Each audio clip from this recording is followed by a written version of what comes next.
Hello and welcome back to another in-depth video. Today we are talking about Tropical Storm Sandra, which has formed in the East Pacific and potentially the last East Pacific tropical cyclone of the 2021 hurricane season, because things are starting to wind down, of course, in both the East Pacific and the Atlantic, but more the East Pacific than the Atlantic.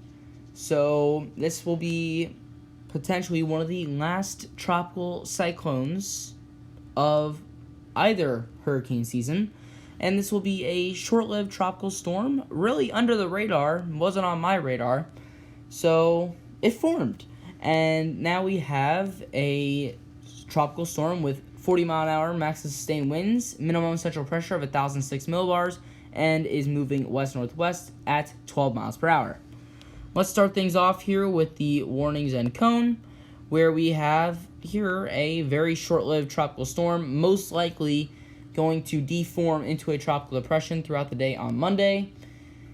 So really a very weak tropical storm. Of course, this is on the very low end of even being a tropical storm. And with our 5-day wind speed probabilities turned on, you can see that this storm is going to weaken very quickly, with 30% chance of tropical storm force winds ending between 2 a.m. and 8 a.m. on Monday. So let's move on here to the tropical storm on satellite. So Sandra is a more widespread tropical system. You can see an area of rotation right in here on the daylight satellite image, with most of the thunderstorm activity on the eastern side of the system, as well as some others on the southern side of the system. But other than that, just a very weak tropical storm. And that is indicated by our current storm information, which shows global hurricane models. Really not much in terms of track differential. So just this kind of curve toward the west-southwest instead of the west-northwest.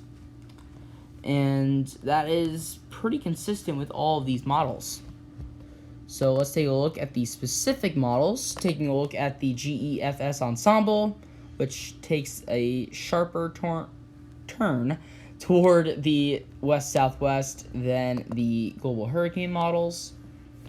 And the GEPS, which almost exactly follows the global hurricane models.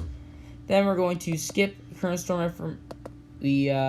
of the current storm information real quick for the European ensemble, which also shows that general shift toward the west-southwest. But at this point, when we go back to our current storm information and our intensity guidance, it will definitely be a tropical depression. Very likely to see this storm only have about 6 to 8 more hours, 12 to 16 more hours of tropical storm force, according to half of these models, maybe even less than that. You can see that we have 3 models here already below tropical storm force strength in 12 hours. And we have 4 above that threshold, actually 1 at that threshold. Then we move to 24 hours, only 3 models have it at tropical storm force strength. And you get to 36 hours, it's only 1. So that basically shows you the progression of the storm. It will weaken pretty quickly. So let's take a look here at the GFS. And we have Sandra right here, and we have Terry right here. So Sandra, which is the main focus here, is short-lived. It will die out Monday or Tuesday.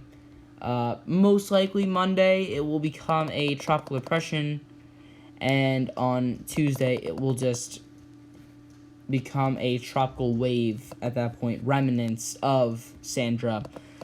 But really, this signifies pretty much the end of the East Pacific hurricane season, as going through the rest of this model run, we don't even really have any consistent low pressure formation besides this one low pressure here. So of course, we are getting toward the end of the official National Hurricane Center based East Pacific hurricane season length. So, kind of expected at this point, possibly our last East Pacific tropical system, and it is a short-lived one. But that is all I have for today. Thank you guys for watching. I'll see you guys next time.